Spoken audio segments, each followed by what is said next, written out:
We've officially entered the 116th Congress, and the very first priority for senators is a bipartisan effort to crack down on free speech, specifically free speech that they deemed inappropriate. Boycotts against Israel. So understand, before I get to the article here by Glenn Greenwald and Ryan Grimm, who do a phenomenal job explaining this, their number one priority, the first thing to do out of all the problems that we have, is to crack down on free speech. And this isn't something that just the Republicans are doing. This is a bipartisan effort. And who actually has become a vocal opponent to this is going to surprise you. So let's get to the article. It's from The Intercept, and Greenwald and Grimm explain in the newly controlled Democratic House, H.R. 1, meant to signal the new majority's priorities, is an anti-corruption bill that combines election and campaign finance reform, strengthening of voting rights, and matching public funds for small-dollar candidates. In the 2017 Senate, the GOP-controlled S1 was a bill called the Tax Cuts and Jobs Act that, among other provisions, cut various forms of corporate taxes. But in the 2019 GOP-controlled Senate, the first bill to be considered, S1, is not designed to protect American workers, bolster U.S. companies, or address the various debates over border security and immigration. It's not a bill to open the government. Instead, according to multiple sources involved in the legislative process, S1 will be a compendium containing a handful of foreign policy-related measures, the main one of which is a provision with Florida's GOP Senator Marco Rubio as a lead sponsor to defend the Israeli government. The bill is a top legislative priority for the American Israel Public Affairs Committee. In the previous Congress, that measure was known as S-170, and it gives state and local governments explicit legal authority to boycott any U.S. companies which themselves are participating in a boycott against Israel. As The Intercept reported last month, 26 states now have enacted some version of a law to punish or otherwise sanction entities that participate in or support the boycott of Israel, while similar laws are pending in at least 13 additional states.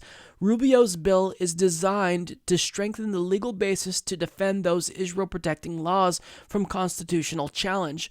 Punishment aimed at companies that choose to boycott Israel can also sweep up individual American citizens in its punitive net, because individual contractors often work for state or local governments under the auspices of a sole proprietorship or some other business entity. That was the case with Texas elementary school speech pathologist Bahia Amawi, who lost her job working with autistic and speech-impaired children in Austin because she refused to promise not to boycott goods produced in Israel and or illegal Israeli settlements. Thus far, the two federal courts that have ruled on such bills have declared them to be unconstitutional violations of the First Amendment speech rights of American citizens, a restriction of one's ability to participate in collective calls to oppose Israel unquestionably burdens the protected expression of companies wishing to engage in such a boycott. U.S. District Court Judge Diane Humatiwa of Arizona wrote in her decision, issuing a preliminary injunction against the law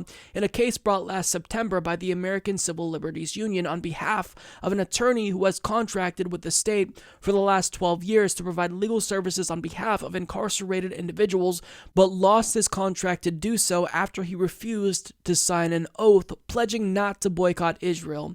A similar ruling was issued in January of last year by a Kansas federal judge who ruled that state's Israel oath law unconstitutional on the ground that the Supreme Court has held that the First Amendment protects the right to participate in a boycott like the one punished by the Kansas law. In that case, a Mennonite who was a longtime public school teacher lost her independent contract as a school curriculum developer after she followed her church's decision to boycott goods from Israeli companies in the occupied West Bank and thus refused to sign the oath required by Kansas law. These are the Israel-defunding, free speech punishing laws that Rubio's bill is designed to strengthen.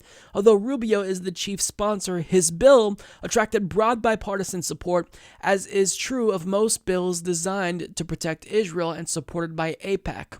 Rubio's bill last Congress was co-sponsored by several Democrats who are still in the Senate: Bob Menendez of New Jersey, Joe Manchin of West Virginia, Ben Cardin of Maryland, Ron Wyden of Oregon, and Gary Peters and Debbie Stabenow of Michigan. So this is a blatant crackdown on free speech that has bipartisan support, that has had bipartisan support, because this isn't the first time they've tried to crack down on anti-Israel boycotts before. They've done it time and time again. And there are more draconian iterations that were proposed by Ben Cardin that were thankfully defeated, that came back up, though, that we're still having to fight, and we're having to fight this again. So this is something that's not going to be going away anytime soon. And even if it's the case that this particular iteration of this crackdown on anti-Israel boycotts already failed because it didn't reach its 60-vote threshold needed to continue on, this will come back again and again and again until we once and for all make it very clear to U.S. senators that we will not accept this, that their crackdown or attempt to crack down on freedom of speech will not be tolerated. Now, who's the main ally who's been vocal? One of the main allies, really, who's been vocal, besides Bernie, because we all know that he's against this, but who's the other ally who is speaking up and speaking out against this? It may surprise you. It's actually Dianne Feinstein, of all people. I would have never expected Dianne Feinstein to land on the correct side of any issue, but here she is. She's tweeted about this multiple times, and she is against Rubio and the bipartisan coalition that he has following him here. Now, the article also points out that this is kind of awkward, given that there are two newly elected Muslim women in Congress, Rashida Tlaib and Ilhan Omar, in the House, but nonetheless still in Congress, and they support a boycott of Israel. They support BDS because they see it as no other way of getting through to Israel's right-wing government, who is killing Palestinians. So what this bill is kind of a fuck you to them, right? Because they support boycotting Israel, but what they're saying is, no, we want to stop everyone from being able to speak out and penalize them and make sure that the states who are making anyone who contracts with the state government abide by this, anti-boycott measure, we're making sure that they're protected legally. It's absurd, and I honestly don't know what to say about this, but certainly if these senators represent you, then you need to call them and make your voice heard. Ron Wyden is my senator, so needless to say, I will be showing up to the next town hall that he does, and I will make my voice heard about this, because this is completely unacceptable and frankly irredeemable. He's done some great things before, but this is something that is unforgivable. This is an attack on free speech that is so blatant that I don't see how anyone can support it and still show their face in public in the Senate. So I will be making my voice heard here. And if Ron Wyden doesn't change course, then I think it's time that we start looking to primary him as well. So, this is despicable, but really not too surprising since they've been trying to push this through now for about a year. You could support the Humanist Report at patreon.com/Humanist Report. But trust me, I'd have way more supporters on Patreon if that was my podcast. Sad.